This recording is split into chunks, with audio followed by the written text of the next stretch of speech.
Ndabifuriza umugoroba mwiza cyane nanone abanywanyi b'ibiganiro byacu ndetse n'abatwumviriza muherereye mu bice bigiye bitandukanye. Turabahaye ikaze mu idonido ry'amakuru akomeye cyane agezweho muri iri joro kuri wa kabiri kw'igenekerezo ya mbere kwezi no kw'icumi umwaka wa 2024. Turabahaye ikaze ngaha kuri Burundi News TV imbonesha kure imwe rudende ibandanya kubashikiriza amakuru akomeye cyane, amakuru yihuta aragaruka ku bigezweho biravugwa by'umwihariko hirya no hino ku isi ha mu gihugu cacu c'u Burundi ndetse by'umwihariko n'andi makuru akomeye cyane aravugwa mu karere k'ibiyaga binini hirya no hino ku isi. Turabahaye ikaze mwese, dore ingingo nkuru rero tugiye kugarukaho mu gihugu cacu cyangwa se no hirya no hino muri kino kiganiro cyacu. Mu masaha y'igitondo cyo kuri uyu wa kabiri kw'igenekerezo ya mbere ukwezi no kw'icumi, ibimenyesha amakuru bigiye bitandukanye byari byakomeje kugenda byandika ndetse bigaragaza neza ko by'umwihariko igisoda cya Israeli cyamaze gutanguza ibitero bikomakomeye cyane byize ku butaka, aho igisoda cy'icyo gihugu cyari cyamaze kwinjira mu gihugu cya Libani. Nk'uko amakuru akomeza kugenda aradusumira, ni mu nyuma y'uko kandi bari bamaze iminsi baragaba ibitero bikomakomeye cyane mu gihugu cya Libani, aho bari barashaka gusambura umuhari wa Hezbollah, bavuga ko rero wari umaze igihe uratera ibisasu remereye cyane mu gihugu cya Israeli. Umuhari wa Hezbollah urasa n'uwaziraga rero by'umwihariko ko urasa n'uri kurafasha wa Hamas mu nyuma y'uko guhera umwaka uheze igisirikare cya Israeli ndetse na Hamas ikorera hano mu ntara ya Gaza mu gihugu cya Palestine bari bamaze igihe nabo bari mu ngwano. Igisirikare cya Hezbollah nacyo kigatanguza ibitero byeruye ku gihugu cya Israeli, aho cyasaga naho kihorera kirafasha uyu muhari wa Hamas. Amakuru yihuta aravuga ko by'umwihariko igisoda cya Israeli cyari kimaze igihe kiragaye ibitero byo mu kirere nyuma yo kubona yuko byoba bidahagije, yemwe babona yuko basa n'abaciye intege uyu muhari wa Hezbollah ukorera mu gihugu cya Libani ariko ushyigikiwe n'ibindi bihugu bigiye bitandukanye birimo nka Iraq by'umwihariko ndetse na ibihugu birimo nka Iraq, Syria ndetse n'ibindi bigiye bitandukanye birimo nka Yemen. Bikaba byari bimaze kugenda biratuza, byananiwe kugenda bitangaza icyo byoba byokeje cyangwa se icyo bitekereza. Hari amakuru yaramaze kugenda arashigwa ahabona rero aravuga ko igisoda ca Israeli kiraza gukomeza kugaba ibitero bikomakomeye cyane mu masaha y'igitondo, nibwo rero ubutumwa bwoshijwe ahabona bwashimangiraga yuko bamaze kwinjira ku butaka bwa Libani by'umwihariko mu rwego kugira ngo basanganire uyu muhari wa Hezbollah babashe kuba bawuca intege, kuko berutse gutangazwa n'umushikiranganje wa mbere wa Israeli bwana Benjamin Netanyahu. Amakuru yihuta adafite ivumbi akomeza kugenda aradusumira nuko butuvugana ibitero bikomakomeye cyane bya za mirongo bibarirwa muri za mirongo bya misile aribyo bikomeje kugenda biragaragara ndetse ari nabyo bikomeje kugenda byataka mu bice bigiye bitandukanye. Amakuru kandi yihuta akomeza kugenda aradusumira ndetse akomeza kugenda aradushikira nuko by'umwihariko muri Tel Aviv ubu ngo harimo kwaka umuriro w'ibisasu ndetse by'umwihariko ibikomeje kugenda biragaragara cyangwa se bikomeje kugenda biradusumira ari ibikorwa bigiye bitandukanye ndetse binateye ubwoba, aho ubuduha bwongeye kumvikana buratabaza buranakura abantu mu nzira mu rwego kugira ngo hatagira ubasha kuba yohungabanya cyangwa se yohura n'ibibazo kubera ibyo bitero bikomakomeye cyane. Amakuru yihuta kandi adafite ivumbi aravuga ko by'umwihariko Israeli nayo yamaze kugenda yemeza ko yongeye kugabwaho ibitero bikomakomeye cyane ndetse bakaba ko barasaba yuko by'umwihariko abanyagihugu bose baguma mu nzu, aho igisoda cya Israeli kiriko kiragwana ndetse kirakora n'ibishoboka byose kugira ngo kibashe kuba cyohangana n'ibyo bitero nk'uko amakuru akomeza kugenda aradusumira. Izi ngwano zongeye kugaragara ndetse no kwibonekeza mu gihe by'umwihariko n'ibitero bikomakomeye cyane bikomeje kugenda biribasira igihugu by'umwihariko cya Palestine hano mu ntara ya Gaza. Turarabira hamwe byinshi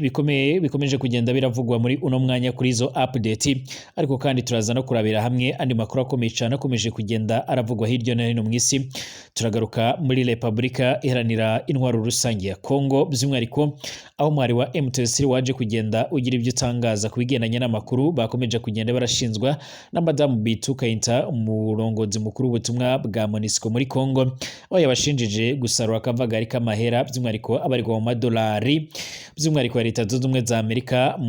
aho bacukura cyangwa aho bimba ubutare mu rubaya cyangwa irubaya baherutse kugenda barigarurira. Turagaruka kandi no ku yandi makuru akomeje kugenda aravugwa hirya no hino mu isi. Ndabaha ikaze mwese nanone shiti banywanyi b'ibiganiro byacu amutwumviriza muherereye abatwumviriza bari mu bice bigiye bitandukanye hirya no hino ku isi by'umwihariko abari mu gihugu cacu ciza cy'u Burundi mu karere k'ibiyaga binini abari ku mugabane w'Uburaya, Aziya, Australia, Amerika ndetse n'ahandi hose, mwese ndabahaye ikaze. Abatwumviriza mwese, niba ari ubwa mbere ushitse ngaha rero kuri ino mbonesha kuri ya channel yanyu ya Burundi News TV, bisonda kwanditse sabone kugira ngo uce uraronka amakuru n'ibiganiro byacu. Reka turatangurire mu gihugu ca muri hano mu burasirazuba bwo hagati, by'umwihariko ahakomeje kugenda arabera urugamba rukomakomeye cyane. Birasa naho iyi ngwano yatanguye ari inkino ikomeje kugenda irafata iyindi ntera, aho abatari bakeya bakomeje kugenda barahasiga ubuzima. Isiraheli iravuga ko rero yiteguye gukomeza guhangana by'umwihariko ku buryo bukomeye cyane n'imihari igiye itandukanye ikomeje kugenda iraba ikibazo kuri icyo gihugu, ndetse bakaba bararahiye gusenya Hezbollah byanze bikunze, ndetse na Hamasi n'indi mihari igiye itandukanye ibarizwa nko muri Yemen ndetse na Syria ndetse na za Iran na Iraq nk'uko bikora bitangazwa. Igisoda ca Isiraheli rero mu nyuma y'uko cyaje kugenda by'umwihariko kirinjira ku butaka bwa Libani, ubu noneho i Tel Aviv mu gihugu cya Isiraheli hongeye kugabwa ibitero bikomakomeye cyane, ndetse Iran ikaba imaze kugenda iratangaza mu mashusho ariko aranyuranyuranwamo mu bimenyeshamakuru bya Iran ndetse no mu bindi bice bigiye bitandukanye. Amakuru akaba akomeza kugenda aradusumira ndetse aranagaragaza neza yuko by'umwihariko bikomeje kugenda biragaragara ndetse bikomeje kugenda biratangazwa, byerekana yuko ubutasi bwa Iran bwaba bwakoze by'umwihariko ibikorwa ndetse n'ibitero bikoma cyane, byerekana ndetse binasigura by'umwihariko ndetse binanerekana neza yuko by'umwihariko bikomeje kugenda biragaragara ari ibigo bikomakomeye cyane byari bigambiriwe, aho harashwe cyangwa se harimo haroherezwa bya bimisire byerekeza aho byateguriwe kuba byo kwerekeza. Irani yemeye ku mugaragaro ko rero yakoze igitero ca misire kuri Isiraheli, igitero c'ubugome, igitero karabura butaka. Itorokanirizo ry'amakuru rero rya Irani by'umwihariko ryaremeje ko igisirikare ca Irani carase ibisasu bya misire birasigwa mu ntera ya kure, nk'uko bikomeza kugenda biragaragara ku gihugu ca Isiraheli. Imbonesha kure ya leta ya Irani nayo rero yacishijwe ko by'umwihariko itangazo ry'ishami ry'igisirikare ca Irani RGS cyangwa se Islamic Revolution Guard Corps de Guardians de Revolution Islamic ryemeza yuko ibisasu bitari bike cyane bya misire byarashwe kuri Isiraheli, kandi by'umwihariko rikagabisha ko hazoba n'ikindi ari nk'amwe rero Isiraheli yaramuka yihoye nk'uko biko biratangazwa. Iri shami rya gisirikare rikomeye cyane cyane rivuga ko iki gitero cya misire ari cyo kwihorera by'umwihariko kwigandagurwa ry'umukuru wa Hamas muri mukakaro by'umwihariko ndetse nk'uko bikomeje kugenda bigaragara Ismail Haniyeh ndetse n'umukuru wa Hezbollah Hassan yishwe by'umwihariko kuwa gatanu w'iki cyumweru giheze, hamwe kandi no guhorera abanyagihugu ba Libani ndetse n'abanyepalestine bariko baricwa n'ibitero bikomakomeye cyane biriko biragagwa n'igisoda cya Isiraheli. Iri shami rivuga ko rero igisoda by'umwihariko igisirikare Crayo kigwanira mu kirere cyateye ibigo nyamukuru, kandi ko by'umwihariko rizotanga amakuru by'umwihariko avuye mu gihe kiri imbere, ndetse amakuru akomeye cyane. Umutegetsi wo mu bushikiranganje bwo kwivuna abansi bwa Leta Zunze Ubumwe za Amerika yabwiye imbonesha kure ya CBC News yo muri Leta Zunze Ubumwe za Amerika ikorana na BBC ko Amerika by'umwihariko yarokoye bimwe rero mu bisasu by'umwihariko cyangwa se hagaritse bimwe mu bisasu byariko birakoroka mu gufasha gukingira Isiraheli nk'uko bikomeza kugenda biratangazwa. Uno mutegetsi avuga ko rero badashobora gutanga amakuru arambuye muri uno mwanya nk'uko bikomeza kugenda biratangazwa. Iran yatangaje iyi nkuru kandi haciye akanya gato y'igisirikare cya Isiraheli gitangaje ko Iran yarashe ibisasu bya misire muri icyo gihugu.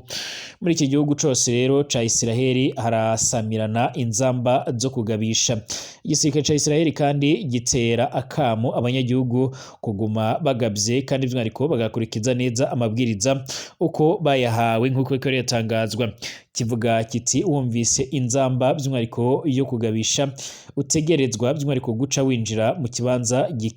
gikinguwe ukagumayo by'umwihariko gushika uhawe ayandi mabwiriza. Ni mu gihe amakuru akomeza kugenda aradusumira avuga ko bwabuduha buriko buraburira abantu aribwo bukomeje kugenda buribonekeza by'umwihariko nga mu gisagara ca Tel Aviv.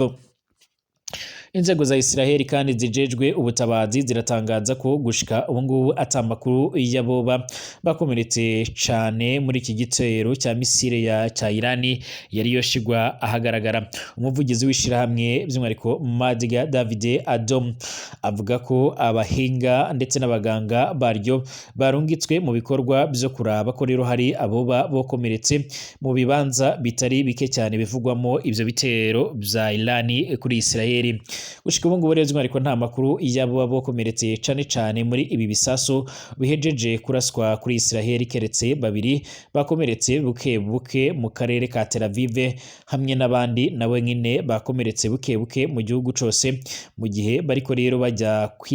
kwinyegeza mu bibanza bitekanye nk'uko biko yatangazwa. Umuvugizi w'igisirikare ca Israeli Daniel Hagan ahejeje gushikiriza ijambo abavuga ko rero ariko abavuga ko iki gitero kizo kugira ingaruka. Yagize ati turameze magabo haba mu buryo rero bwo kwivuna canga se bwo gutera, tuzokingira abanyagihugu ba Israeli, iki gitero kizogira by'umwihariko ingaruka, turafise integuro kandi tuzotera mu kibanza dushatse n'igihe tuzoshakira muri rusange. Yongeyeho ati by'umwihariko ntawe tuzumva yapfuye canga se yakomeretse, ibi byose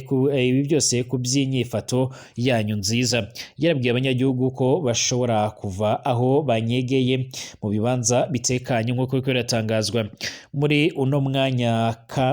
mwanya kiretse by'umwihariko nimba Irani yoba itegura ikindi gihuhusi c'ibisasu bya misile ubu ngubu bisa nkaho by'umwihariko igitero kiri joro cyaheze cyangwa se cyamaze kugenda kirashigwaho akadomo. Imbuga nkwaniro rero zakwiragije amasanamu menshi cyane yerekana ibi bisasu bya misile biriko birakoroka nk'imvura hagati muri Israeli. Byinshi muri byo rero biriko birasamirwa mu kirere, ariko kandi hari bimwe byashoboye gushika ku butaka biteza ibiturika bikomakomeye cyane nga i Tel Aviv. Iki gihuhusi cy'ibisasu bya misile kandi cyabonywe n'abanyagihugu b'akarere ka Gaza ndetse no muri West Bank. Abanyepalestine bamwe rero bari mu munezero wo kubona Israeli iriko irategwa nk'uko bikomeza kugenda biragaragara. Umushikiranganje wa Israeli Benjamin Netanyahu aherutse gutangaza ubwo yari i New York muri Leta Zunze Ubumwe za Amerika, aho yaje kugenda aratangaza ndetse arashimangira yuko by'umwihariko igihugu kiwe kitazatuza by'umwihariko mu gihe kitazaba by'umwihariko kirashira kwiherezo ibikorwa bigendanye no guhangana n'umwanzi nk'uko bikomeza kugenda biragaragara. Yakomeje kugenda aragaragaza ndetse by'umwihariko arashimangira ndetse anagaragaza neza ko by'umwihariko biteguye gukomeza gutera ibitero bikomakomeye cyane muri iki gihugu, ndetse akaba yaraje kugenda arashimangira ndetse aranagaragaza neza ko ari ibintu bizagwa nabi abanzi ba Israeli. Mu gihe by'umwihariko yavugaga ibingibi, yavugaga yuko inzego cyangwa se igisirikare kirwanira mu kirere cya Israeli kiriko kirategura ubundi buryo kirategurira inzira abasanzwe bararwanira ku butaka by'umwihariko kugira ngo nabo babashe kuba bo kwinjira. Birasa naho baba biteguye kwinjira neza rero nk'uko binjiye by'umwihariko mu gihugu cya Palestine mu ntara ya Gaza, ariko gushika ubu ngubu by'umwihariko ibintu bikomeje kugenda birakomera. Hari bamwe mu banyagihugu rero babona ko ari imibare mibi ndetse n'ikibazo gikomakomeye cyane kuri Israeli, aho bakomeza kugenda barasaba bwana Benjamin Netanyahu, umushikiranganje wa mbere wa Israeli, gukoresha uko byose agahagarika izi ngwano zishobora gukomeza gukwegera abanyagihugu ibihe bitari byiza. Akaba yakomeje kugenda arasabwa by'umwihariko ndetse by'umwihariko aranakogwa ibishoboka byose mu rwego rwo kugira ngo habashe kuba horebwa by'umwihariko ibigendanye ndetse n'ibindi bikorwa bigiye bitandukanye bishobora gukomeza guteza umutekano muke cyane. Amakuru kandi yihuta adafise ivumbi akomeza kugenda aradusumira by'umwihariko akomeza kugenda aradushikaho nuko bivugwa ko muri Israeli hashobora gutangura by'umwihariko imyerekano iteye ubwoba y'abanyagihugu bariko barashimangira ndetse baranagaragaza neza ko babangamiwe ndetse batanishimiye ibisasu bikomeye cyane bikomeje kugenda by'umwihariko birahagwa, aho bakomeza kugenda barabishinza igihugu cyangwa se igisirikare cya Israeli ndetse na bwana Benjamin Netanyahu nk'uko amakuru akomeza kugenda aradusumira. ni mu gihe kandi ibi bisasu karundura bije by'umwihariko muri kano kanya mu gihe mu masaha y'igitondo cyo kuri uyu wa kabiri ku igerekerezo ya mbere ukwezi kw'icumi umwaka wa 2024 aribwo hazindutse haravugwa amakuru akomeye cyane yavugaga yuko by'umwihariko Israel yaje kugenda iratera ibirindiro bikomakomeye cyane ndetse ikaba yaje kugenda iragaba ibitero bikomeye cyane nk'uko amakuru akomeza kugenda aradusumira ibitero bikomeye cyane byo ku butaka bikaba byaje kugenda biribasira iki gihugu cya Libani nk'uko biriko biratangazwa. Ibi rero by'umwihariko birakomeza kugenda bigaragaza ndetse biranerekana neza yuko by'umwihariko ibikomeza kugenda biratangazwa ndetse n'ibikomeje kugenda biravugwa byerekana ndetse by'umwihariko byerekana yuko izi ngwano zishobora kuzafata igihe kirekire ndetse zikaba zoshobora kuba zogira ingaruka. By'umwihariko ni mu gihe igisirikare cya Israel rero cyamaze gutangaza ko cyamaze kohereza ingabo zacyo muri Libani by'umwihariko mu bikorwa bya gisirikare bigamije gusenya ibikorwa remezo by'umuhari wa Hezbollah wo muri iki gihugu ndetse no kuvana abagwanyi bawo mu midugudu ituwe n'abasivile. IDF ni igisoda ca Israel yemeje aya makuru kandi mu itangazo bari banyujije ku rubuga rwabo rwa X yahoze yitwa Twitter, aho baje kugenda baremeza ko by'umwihariko bahisemo gusanga Hezbollah mu matware yayo by'umwihariko nyuma y'umwaka umwe rero uyu muhari ugabye igitero kuri Israel ibitero bya drone. Igisirikare ca Israel kandi cyaratangaje ko ibitero cyatangiye by'umwihariko kugaba ari bike kandi by'umwihariko bifise intego hagendewe ku makuru ya nyayo y'ubutasi. Ibi nabyo rero bije birahurirana nibyo Iran yaje kugenda itangaza ivuga ko yagabye ibitero bikomakomeye cyane muri Tel Aviv, aho ari ibitero bagabye bifashishije n'ubundi ubutasi bwabo. Cyunzemo yuko kandi ingabo zacyo zirwanira mu kirere ndetse n'imbunda zacyo z'imisada birimo bifasha ingabo zirwanira ku butaka mu kugaba ibitero bishasha. Abatuye mu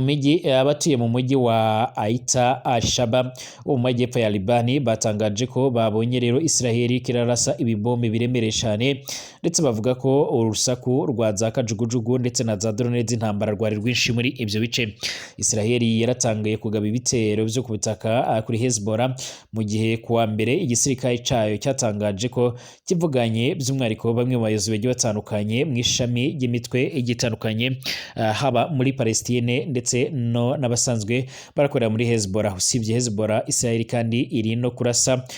mu bihugu bigiye bitandukanye birimo nka Syria, Yemen, byo bibarizwa mo rero imihari igwanya ubutegetsi bwayo. Imihari yose ikegikiwe na leta ya Iran yaviriye indimwe rero by'umwihariko kuri Israel mu nyuma yuko ukwakira umwaka uheze icyo gihugu cari kimaze by'umwihariko kwinjira mu ntambara n'umuhari wa Hamas nk'uko bikomeza kugenda biratangazwa. Gushika ubu ngubu rero biravuga ko urugamba rukomeye ndetse rukomeje kugenda rurafata indi ntera mu gihe abatari bakeya bakomeza kugenda barahasiga ubuzima.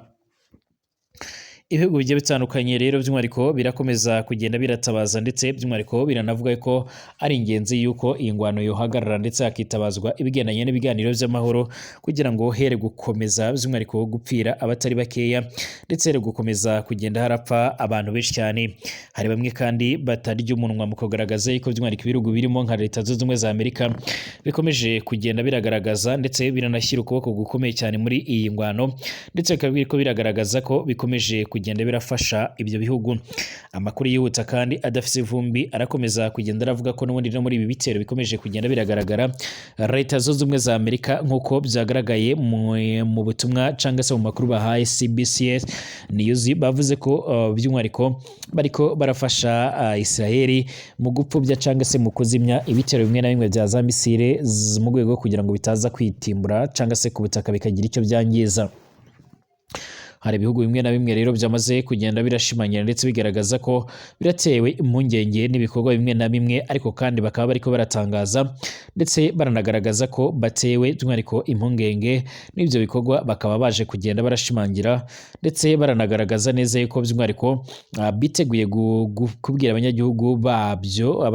babo barizwa muri ibyo bihugu birimo birabiramo ingwano gutuza bakaguma mu nzu ndetse bakikingirana nk'uko amakuru akomeza kugenda aradusumira. Palestina. Leta zunze ubumwe za Amerika zo zasabye ambasade zazo muri Libani ndetse by'umwihariko no muri Israeli yuko hongererwa umutekano mu rwego rwo kugira ngo by'umwihariko ibikorwa byabo ndetse n'abayobozi babo babashe kuba by'umwihariko batekana. Turakomeza kugenda turakurikiranira hamwe rero bikomeje kugenda bigaragara ndetse n'andi makuru mashyashya akomeje kugenda aravugwa. Reka mbashimire mbabwire ngo mukomeje kugira ibihe byiza ndetse n'umugoroba mwiza.